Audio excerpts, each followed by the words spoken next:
মাঠে যখন মেসিদের রাজকীয় দাপট চলছে, ঠিক তখনই মাঠের বাইরে ফাঁস হলো এক বিশাল আর্থিক কেলেঙ্কারির খবর। আর্জেন্টাইন ফুটবল অ্যাসোসিয়েশন ও এর সভাপতি ক্লদিও তাপিয়ার বিরুদ্ধে তদন্ত শুরু করেছে যুক্তরাষ্ট্রের তদন্তকারী সংস্থা এফবিআই এবং বিচার বিভাগ।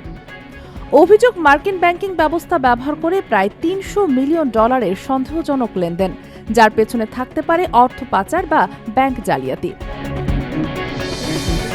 আর্জেন্টিনার সংবাদ মাধ্যম লা নাসিওনের অনুসন্ধানী প্রতিবেদনে উঠে এসেছে চাঞ্চল্যকর সব তথ্য। City bank, bank of America, JP Morgan সহ 5টি মার্কিন ব্যাংকে অন্তত $260 মিলিয়ন লেনদেন হয়েছে। এর মধ্যে $57 মিলিয়ন কোনো স্পষ্ট অর্থনৈতিক ব্যাখ্যায় মেলেনি। বিলাসদ্রব্যের খরচ হয়েছে $16 মিলিয়ন। এমনকি দলের সঙ্গে ভ্রমণকারী এক তথাকথিত আধ্যাত্মিক গুরুর পরিবারকেও পাঠানো হয়েছে হাজার হাজার ডলার। সব মিলিয়ে প্রায় $90 মিলিয়ন লেনদেনকে সন্দেহজনক বলে মনে করছেন তদন্তকারীরা।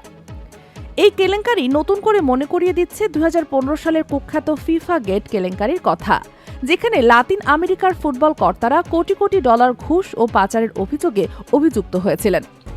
তবে এখন পর্যন্ত তাপিয়া বা এএফএ এর বিরুদ্ধে যুক্তরাষ্ট্রে কোনো আনুষ্ঠানিক অভিযোগ দাখিল হয়নি।